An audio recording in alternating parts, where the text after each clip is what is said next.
Halo semua, selamat berjumpa lagi. Di bulan Desember kemarin ya, kira-kira di tanggal 20 mungkin ya, ada suatu berita di mana diadakan suatu rapat ya, rapat koordinasi nasional yang diselenggarakan oleh Badan Riset dan Inovasi Nasional atau BRIN mengenai pembangunan apa yang disebut bandar antariksa. Apakah bandar antariksa itu? Jadi bandara antariksa adalah suatu tempat peluncuran roket untuk keluar angkasa, ya, atau dalam bahasa Inggrisnya biasa disebut spaceport. Lokasi yang ditentukan oleh pemerintah adalah di Papua, tepatnya di Pulau Biak. Jadi pembuatan bandara antariksa di Pulau Biak ini sebetulnya sudah lama direncanakan ya. Seingat saya dari tahun 1990-an ya, di zamannya Pak B.J. Habibie pada waktu itu, sudah ada rencana untuk melakukan peluncuran roket atau menjadikan Biak itu suatu tempat peluncuran roket di Indonesia. Tapi kemudian lama tenggelam rencana itu ya, sampai saya baru mendengarnya lagi kira-kira beberapa bulan terakhir. Jadi tampaknya pemerintahan Pak Prabowo ini menghidupkan lagi ya rencana yang sudah lama tidak terdengar ini untuk membangun suatu tempat peluncuran roket di Pulau Biak. Nah, ini adalah peta yang lebih detail. Jadi, rencana awalnya dulu adalah sekitar 20 hektar ya di lokasi ini di Kabupaten Saukobie ini ya. Nah, tapi yang saya baca katanya akan diperluas sekarang menjadi 100 hektar kira-kira ya. Nah, ini berada tepat di pinggir pantai. Jadi memang tempat peluncuran roket itu biasanya di tepi pantai ya, karena teknologi yang dipakai itu biasanya uh, ada bagian dari roket itu yang mesti dilepas ketika diluncurkan sehingga itu harus dipastikan jatuh di air ya untuk keselamatan. Nah, pertanyaannya sekarang adalah kenapa di Pulau Biak ya, dan secara umum lagi sebetulnya kenapa di Indonesia. Nah, dalam dunia peroketan itu diketahui bahwa peluncuran di daerah Katulistiwa itu memiliki suatu keuntungan tertentu. Tapi sebelumnya kita akan mencoba melihat dulu definisi orbit ya. Jadi kalau roket diluncurkan itu tentunya untuk berada di suatu orbit tertentu di sekeliling bumi ya. Orbit itu maksudnya lintasan yang melingkari bumi pada suatu ketinggian tertentu. Nah, ada beberapa jenis orbit yang secara umum bisa didefinisikan. Nah, satu benda itu bisa mengorbit bumi ke arah horizontal seperti ini ya. Jadi dia berputar sesuai dengan arah putaran bumi, atau juga dia bisa berputar secara vertikal. Jadi dia tidak mengitari garis katulistiwa, tapi dia berputar ke arah kutub utara dan kutub selatan seperti ini ya. Atau juga dia bisa berputar secara miring ya. Jadi tidak searah katulistiwa, tidak juga searah kutub, tapi dia berada di tengah-tengah seperti ini ya. Nah, itu eh, definisi menurut inklinasinya. Jadi inklinasi itu arah. Jadi inklinasi itu adalah kemiringan dari putarannya. Bisa juga dia dikategorikan dalam bentuk orbitnya ya. Jadi ada yang berbentuk lingkaran sempurna seperti ini. Ada juga yang berbentuk elliptical seperti ini atau berbentuk elips ya.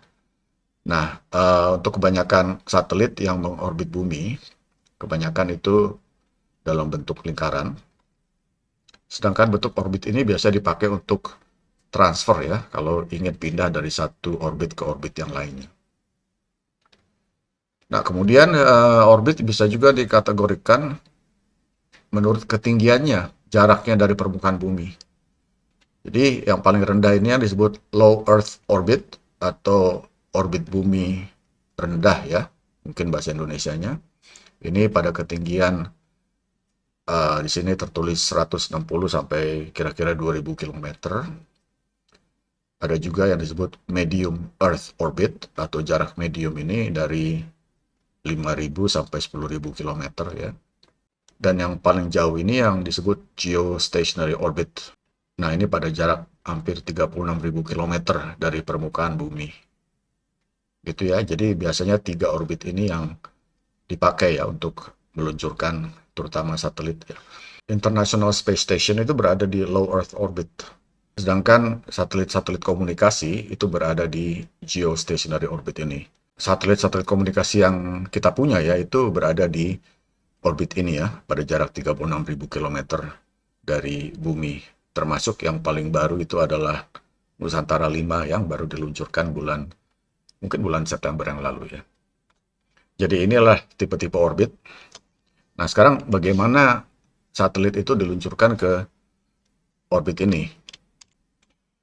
Bagaimanakah suatu benda itu bisa bergerak mengitari bumi secara terus-menerus?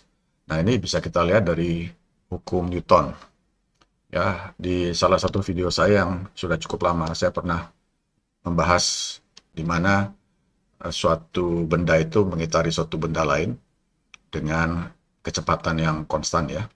Nah, dari hukum pertama Newton kita tahu bahwa suatu benda itu kalau tidak diganggu, artinya kita tidak berikan gaya ke benda itu, dia akan terus melaju dengan kecepatan yang konstan dalam garis yang lurus. Jadi kalau kita ingin membuatnya dia belok, kita harus memberikan gaya ke benda itu ya, dengan mendorongnya atau dengan menariknya ya. Jadi kalau kita tarik benda itu, dia akan arah lintasannya akan berbelok ya karena ada gaya yang menarik. Nah, jadi kalau kita aplikasikan gaya tersebut secara terus-menerus, jadi benda itu akan terus mencoba berbelok itu secara terus-menerus ya. Nah, gaya itu disebut secara umum gaya sentripetal. Jadi gaya sentripetal ini membuat suatu benda itu bergerak dalam gerakan melingkar. Nah, dalam konteks orbit bumi, gaya yang menarik benda itu mengitari bumi adalah gaya gravitasi. Gaya gravitasi ini adalah gaya sentripetal ya. Jadi gaya sentripetal atau FC, centripetal force, sama dengan gravitational force. Nah, untuk mengitari bumi pada suatu ketinggian tertentu, dibutuhkan satu nilai kecepatan yang sudah fix ya. Jadi kalau kecepatan itu berbeda, dia orbitnya akan berubah ya. Bisa turun atau juga bisa bertambah jauh ya. Untuk menaruh benda di satu ketinggian tertentu dalam orbit yang melingkar sempurna seperti ini, itu harus benda itu harus melaju dengan satu kecepatan yang sudah ditentukan. Nah, ini yang akan kita lihat bagaimana kecepatan itu ditentukan. Jadi kalau kita lihat penurunan matematikanya ya, jadi gaya sentripetal sama dengan gaya gravitasi. Nah, dalam gerakan melingkar, gaya sentripetal itu adalah M dikali kecepatan kuadrat dibagi R. R ini adalah jarak atau radius dari titik pusat perputaran itu. Dalam hal ini, jarak dari titik pusat bumi. Itu sama dengan gaya gravitasi. Dan ini adalah rumus gaya gravitasi Newton yang terkenal ya. Jadi, ini dua gaya ini kita setarakan. Ya, kalau kita lakukan manipulasi matematisnya, kita akan melihat bahwa kecepatan orbit itu adalah seperti ini. Jadi akar dari Gm dibagi R tambah H. Nah, G ini adalah suatu konstanta yang disebut gravitational constant. Nah, G ini memiliki suatu angka yang sudah fix. Kemudian M ini adalah massa dari bumi. Ya, massa dari bumi pada zaman sekarang kita sudah bisa mengestimasi dengan cukup akurat berapa massa dari bumi. Kemudian R ini adalah radius dari bumi, sedangkan H ini adalah ketinggian dari orbit itu dari permukaan bumi. Nah, mari sekarang kita lihat satu contoh ya. Misalnya kita mau menaruh satu satelit di ketinggian 320 km dari permukaan bumi. Berapakah kecepatan yang dibutuhkan oleh roket itu untuk masuk ke dalam orbit itu sehingga dia bisa berputar secara konsisten mengitari bumi. Nah, kita masukkan saja angka-angkanya ya. Ini adalah rumus yang tadi. Jadi, radius bumi ditambah ketinggian dari orbit itu. Jadi, radius bumi itu adalah, ini angkanya ya. Ini dalam meter. Kemudian ini adalah ketinggiannya, altitude-nya, yang kita bilang tadi 320 km, ini sudah dalam meter. Jadi kalau ditambahkan itu nilainya segini. Kemudian ini G, G itu nilainya ini ya. Ini suatu konstanta, salah satu konstanta yang penting dalam fisika. Kemudian ini massa bumi, sudah diestimasi secara cukup akurat ya selama puluhan tahun. Nah, ini jadi G kali M itu adalah ini nilainya. Kemudian kalau kita masukkan nilai ini ke dalam rumus ini, kita dapat bahwa kecepatan yang dibutuhkan untuk mengorbit bumi pada ketinggian 320 km itu adalah sekitar 7,7 km per detik. Nah, ini kalau kita konversi ke dalam kilometer per jam itu adalah 27.800 km per jam. Suatu satelit itu akan bisa mengitari bumi pada ketinggian 320 km itu, dia membutuhkan kecepatan 27.800 km per jam. Nah, kecepatan inilah yang mesti dicapai oleh roket yang membawa satelit itu ketika dia masuk ke ketinggian tersebut.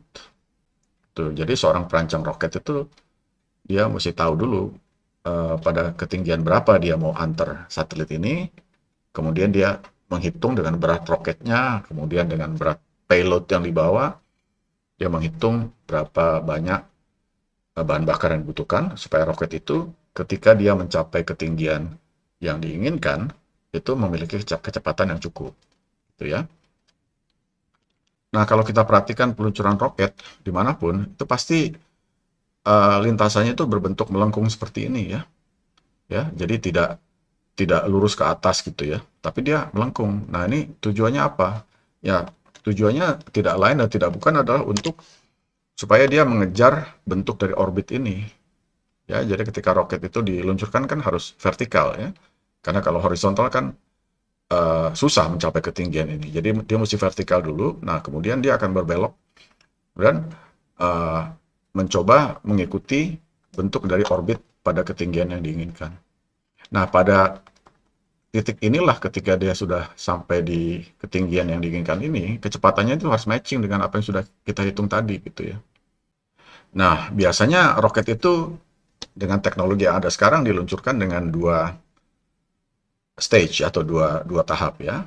Jadi kalau kita lihat peluncuran roket itu selalu ada suatu, paling tidak satu roket yang besar, kemudian di atasnya ini adalah wahana angkasa yang akan ditaruh di orbit ya. Jadi tidak keseluruhan roket ini akan masuk orbit. Jadi dia terbagi pada dua stage. Stage pertama ini adalah kebanyakan bahan bakar ini ya. Jadi untuk sampai ke ketinggian yang ratusan kilometer itu kan butuh bahan bakar yang banyak ya. Jadi ketika baru diluncurkan, jadi roket yang besar ini yang akan dinyalakan ya, dia akan membawa dirinya sampai ke suatu ketinggian tertentu. Nah, pada suatu ketinggian tertentu bahan bakar utamanya ini habis. Nah, kemudian dia karena sudah habis, dia tidak dibutuhkan lagi, dia dilepas ya, jadi dia dilepaskan, kemudian dia dijatuhkan lagi ke bumi. Nah, yang bagian atasnya ini yang akan masuk ke dalam orbit inilah kemudian yang akan meneruskan pembakaran bahan bakar itu dengan apa yang disebut upper stage burn. Nah, upper stage burn ini dibutuhkan untuk menambah kecepatan roket ini sampai pada kecepatan yang diinginkan tadi ya. Nah, upper burn ini dilakukan oleh wahana angkasa tersebut ya. Dia memiliki engine-nya sendiri. Nah, dia akan membakar bahan bakarnya sendiri untuk menyesuaikan diri dengan kecepatan yang diinginkan pada orbit yang diinginkan. Nah, adjustment itu perlu dilakukan nggak cuma sekali, mungkin beberapa kali ya sampai dia benar-benar mencapai kecepatan yang tepat pada ketinggian yang tepat. Karena kalau kecepatannya tidak tepat, itu ketinggian orbitnya bisa berubah, tidak masuk ke dalam orbit yang diinginkan. Nah, bagaimana kalau suatu pesawat luar angkasa itu mau mengubah orbitnya ya, misalnya jadi orbit yang lebih tinggi. Misalnya dari low Earth orbit kemudian menjadi geostationary orbit. Nah, itu bisa dilakukan melalui apa yang disebut orbit transfer ya, atau transfer orbit.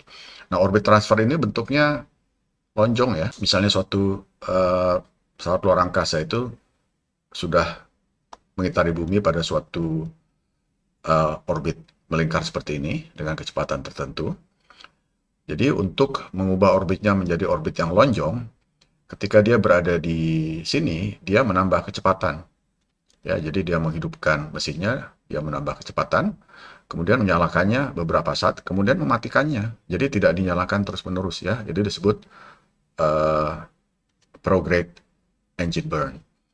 Jadi dia nambah kecepatan hanya dalam beberapa saat dimatikan. Nah, ini karena kecepatannya sudah bertambah, dia akan melambung ke ketinggian yang lebih tinggi. Ya, kalau dia tidak bikin apa-apa lagi, dia akan kembali ke posisi seperti ini. Nah, ini adalah orbit transfer, bentuknya itu lonjong, dan ini adalah persamaannya ya. Jadi kecepatannya bisa dihitung sesuai dengan ketinggian orbit yang diinginkan. Nah, kemudian bagaimana dia kembali menjadi orbit yang melingkar? Untuk menjadikan orbit lonjong ini menjadi melingkar, ketika dia berada di titik terjauh ini, dia harus menyalakan engine-nya lagi. Ya, menyalakan engine-nya sampai kecepatannya mencapai kecepatan pada orbit yang baru ini. Jadi kan tadi kita sudah sebutkan bahwa semua ketinggian orbit itu punya suatu kecepatan yang sudah tertentu ya.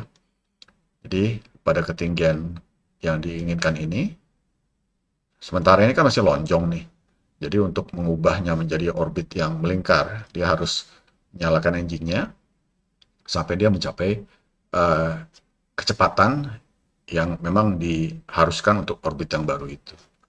Jadi kalau itu dilakukan, ya dia akan berubah dari orbit lonjong ini menjadi orbit yang melingkar. Ini adalah orbitnya yang baru. Nah, begitulah caranya suatu pesawat luar angkasa itu mengubah ketinggian orbitnya. Nah, tadi di awal saya sudah mengatakan bahwa meluncurkan dari daerah khatulistiwa itu memiliki suatu keuntungan. Apakah keuntungan tersebut? Nah, bumi ini kan berbentuk bulat ya, dan dia berputar ke arah horizontal sini ya, seperti ini. Jadi dia berputar ke arah timur, ke arah timur. Nah, karena khatulistiwa ini atau daerah khatulistiwa ini memiliki radius yang lebih besar atau yang paling besar, ya kita bisa hitung kecepatan rotasi bumi di daerah khatulistiwa itu sekitar 1.600 km per jam. Sedangkan kalau di lokasi lain ya kurang dari itu ya. Jadi ini adalah satu keuntungan karena bahkan sebelum roket itu dinyalakan, dia sudah punya kecepatan awal. Tadi kita ingat kan kecepatan yang dibutuhkan untuk mencapai 320 km itu adalah sekitar 28.000 km per jam ya. Jadi dia sudah punya modal awal, jadi sudah berputar pada kecepatan awal 1.600 km per jam. Nah, sedangkan kalau dia diluncurkan di daerah yang lebih tinggi, misalnya di Florida misalnya ya, itu kecepatan putar awalnya itu cuma 1.400 km per jam. Jadi ada keuntungan 200 km per jam kalau dia diluncurkan di daerah khatulistiwa. Nah, inilah makanya daerah seperti Indonesia itu sebetulnya punya keuntungan ya untuk meluncurkan roket. Nah, ini tentu saja kecepatan awal yang lebih tinggi ini bisa menghemat bahan bakar. Nah, jadi roket itu bisa menghemat bahan bakar sekitar 10% lah kira-kira lah. 10% itu tidak sedikit, cukup besar. Tapi itu hanya bahan bakarnya saja. Sedangkan untuk meluncurkan roket itu kan biaya dibutuhkan tidak hanya bahan bakarnya aja, banyak sekali biaya lain, terutama biaya logistik ya, membawa semua peralatan sampai ke tempat peluncuran. Jadi kalau kita hitung biaya logistiknya juga, ya mungkin keuntungan yang didapat dari kecepatan awal yang lebih tinggi ini menjadi tidak terlalu menarik ya. Karena bisa jadi biaya logistik membawa roketnya dari Amerika ke Indonesia misalnya jauh lebih mahal ya dibandingkan dengan penghematan yang dicapai dari kecepatan yang lebih tinggi ini. Nah, itu hanya dari segi biaya. Apalagi kalau kita berpikir dari segi geopolitis ya.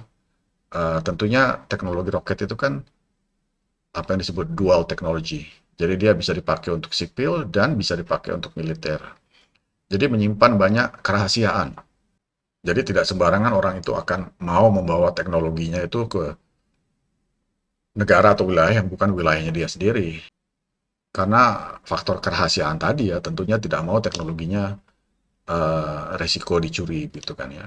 Jadi kalau kita perhatikan, semua negara yang memiliki teknologi peluncuran roket, itu meluncurkannya di wilayahnya sendiri. Eh, Amerika misalnya, di Texas atau di Florida ya, kemudian Cina di negaranya sendiri, Jepang di negaranya sendiri. Nah, kalau Prancis tidak di wilayah Prancisnya, tapi dia meluncurkannya dari wilayah koloninya di Lautan Atlantik. Nah, seandainya Amerika juga mau meluncurkan di daerah yang mendekati Khatulistiwa, mungkin dia akan meluncurkan ke salah satu pulau yang menjadi koloninya, ya kan. Amerika memiliki beberapa pulau yang berada dalam wilayah kekuasaannya dia gitu ya. Mungkin dia akan pakai salah satu pulau tersebut. Jadi tidak melulu karena kita berada di Khatulistiwa kemudian akan langsung membuat orang tertarik meluncurkan di sini ya. Karena penghematan dari bahan bakarnya itu mungkin tidak sebanding dibandingkan dengan resiko yang ditanggung dan biaya-biaya lain yang bisa ditanggung seandainya mesti diboyong ke Papua ya, yang tentu saja infrastrukturnya akan terbatas di sana. Nah, apalagi kita tahu bahwa peluncuran roket itu kan penuh dengan resiko ya, bisa roketnya gagal luncur ya, seperti yang dialami oleh Cina baru-baru ini, kemudian juga SpaceX juga seringkali gagal. Nah, kalau gagal luncur kemudian kan banyak hal yang akan menghambat dalam proses recovery-nya ya, seandainya itu dilakukan di wilayah orang lain gitu kan. Nah, ini adalah uh, berita ya dari ini bulan Desember ini, tanggal 22 Desember, di mana Jepang itu juga gagal luncur ya. Jadi roket H3 itu gagal luncur, dia jatuh ya, tapi jatuh di wilayahnya sendiri sehingga recovery-nya lebih mudah. Kemudian ini ada yang menarik nih, ini adalah roket milik Korea Selatan sebetulnya, atau perusahaan dari Korea Selatan yang diluncurkan di spaceport di Brazil. Nah, ini unik ya, mungkin satu-satunya saya tahu di mana teknologi roket suatu negara diluncurkan di wilayah negara orang lain. Nah, Brasil itu juga di daerah Khatulistiwa, jadi memiliki keuntungan yang sama dengan Indonesia dari segi lokasi, dan kelihatannya dia berhasil meyakinkan Korea Selatan untuk meluncurkan di spaceportnya dia, tapi ternyata gagal luncur, ya, kemudian juga jatuh dan hancur ya. Nah, hal-hal seperti ini juga tentunya menjadi pertimbangan ya, negara-negara itu untuk meluncurkan di wilayah orang ya. Jadi tidak hanya sekedar faktor eh, penghematan bahan bakar saja ya, ada faktor-faktor lain yang mungkin jauh lebih penting dibandingkan penghematan bahan bakar. Jadi demikianlah sedikit penjelasan dari saya mengenai bagaimana suatu roket itu diluncurkan suatu orbit tertentu dan bagaimana dia bisa mengubah orbitnya ya. Dan saya berharap tentu saja apa yang sudah dimulai oleh pemerintah Indonesia untuk membuat bandar antariksa di Biak tentu saja bisa terlaksana. Tapi untuk bisa menjamin kelangsungan proyek itu berjalan, tentunya pihak Indonesia harus mengembangkan teknologi roketnya sendiri ya, sehingga kita tidak tergantung pada teknologi roket orang lain. Nah, itu jalannya masih panjang ya. Karena setahu saya BRIN itu belum memiliki kapasitas roket yang bisa membawa satelit ke low Earth orbit sekalipun, apalagi ke geostationary orbit begitu ya. Demikianlah penjelasan dari saya, semoga bermanfaat. Sampai berjumpa pada pembahasan selanjutnya.